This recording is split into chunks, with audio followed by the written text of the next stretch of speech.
Would नामक एक सुंदर गांव था जो दो भव्य पहाड़ों के बीच बसा हुआ था। वहां एक गरीब लेकिन दयालु कुम्हारिन एमा रहती थी। वह अपनी बुद्धिमान और वृद्ध मां के साथ एक छोटे से कुटिया में रहती थी, जिन्होंने उसे कुम्हारी का हुनर सिखाया था। एमा अपने दिन सुंदर मटके बनाने और उन्हें स्थानीय बाजार में बेचने में बिताती थी, जहां गांव वाले अक्सर वस्तुओं का आदान प्रदान करते थे। एक दिन जब एमा नदी के किनारे से मिट्टी खोद रही थी, तो उसे जमीन के नीचे एक चमकता हुआ रहस्यमयी मटका मिला। मटके की सतह एक अलौकिक प्रकाश से चमक रही थी, जैसे उसमें तारों की रोशनी भरी हो। जैसे ही उसने इसे छुआ, मटका एक गर्म सुनहरी चमक से जगमगाने लगा। अचानक एक कोमल फुसफुसाती हुई आवाज ने एमा से बात की, जिससे उसकी रीढ़ में सिहरन दौड़ गई। नमस्कार एमा, मैं इस मटके का रक्षक हूं। पीढ़ियों से मेरा पात्र यहाँ छिपा हुआ था, किसी ऐसे व्यक्ति की प्रतीक्षा कर रहा था जिसका दिल पवित्र हो और हाथ कुशल हो। एक इच्छा करो प्रिय, और मैं तुम्हारी एक इच्छा पूरी करूंगा। तुम्हारी जिंदगी कभी पहले जैसी नहीं रहेगी। एमा की आंखें आश्चर्य से फैल गई। उसने अपनी कठिनाइयों, अपनी मां की कमजोर स्वास्थ्य और गांव वालों की समस्याओं के बारे में सोचा। थोड़ी देर सोचने के बाद उसने ये इच्छा की कि वह ऐसे मटके बना सके जो उन्हें इस्तेमाल करने वालों के लिए खुशी और समृद्धि लाएं। जादुई मटका और भी अधिक चमकने लगा और एमा ने अपने हाथों में एक ऊर्जा का अनुभव किया। वातावरण में एक कोमल गुनगुनाहट महसूस हुई, जैसे मटके ने अपनी जादुई शक्ति उसमें डाल दी हो। उस दिन से एमा के बनाए हर मटके में थोड़ी जादुई शक्ति होती। वह बिना रुके काम करती, विभिन्न आकार और आकार के मटके बनाती। जब वह काम करती, जादुई मटका उसके पास बैठा रहता, उसे प्रेरणा और मार्गदर्शन देता। पहला मटका जो एमा ने बनाया, वह गांव की बुजुर्ग महिला मिसेज थॉम्पसन के लिए था, जिन्होंने हाल ही में अपने पति को खो दिया था। एमा ने एक नाजुक चाय का बर्तन बनाया, जिसमें प्रेम और सांत्वना के प्रतीक उकेरे गए थे। जब मिसेज थॉम्पसन ने उस चाय के बर्तन का इस्तेमाल किया, तो उन्हें शांति का एक एहसास हुआ और उनका दुख कम होना शुरू हो गया। एमा के जादुई मटकों की खबर तेजी से फैल गई।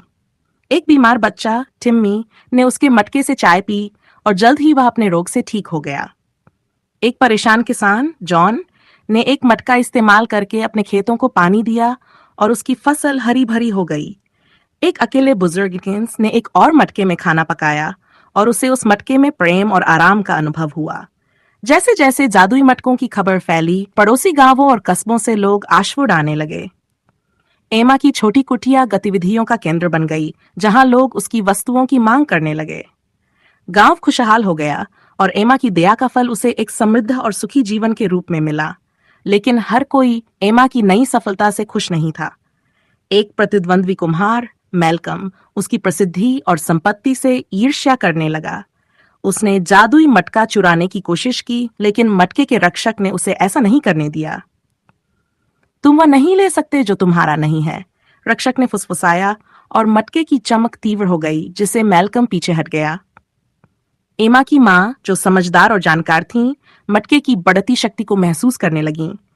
उन्होंने एमा को चेतावनी दी कि वह अपनी शक्ति का समझदारी से इस्तेमाल करे और हमेशा याद रखे कि उसकी सफलता का असली स्रोत जादुई मटके की भलाई है। साल गुजरते गए और एमा की कुशलता की ख्याति दूर दूर तक फैल गई। वह जादुई मटके बनाती रही, जो पूरे क्षेत्र में प्रेम, समृद्धि और सांत्वना फैलाते रहे। जादुई मटका उसका गुप्त साथी बना रहा, उसके हाथों और दिल को मार्गदर्शन देता रहा। एक दिन एमा ने फैसला किया कि वह एक आखिरी भव्य मटका बनाएगी। उसने अपनी सारी प्रेम, कुशलता और जादू उस पात्र में डाल दी और एक सुंदर कलश बनाया, जिसमें कृतज्ञता और उदारता के प्रतीक खुदे हुए थे।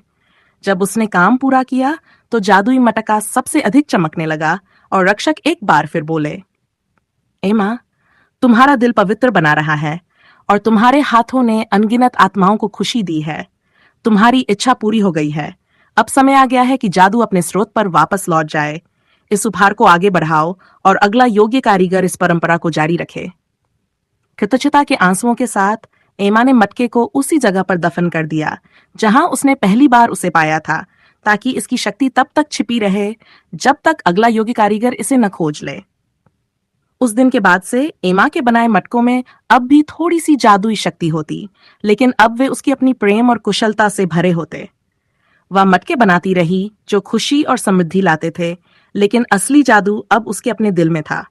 जो उसके हाथों को मार्गदर्शन देता और आने वाली पीढ़ियों को प्रेरित करता।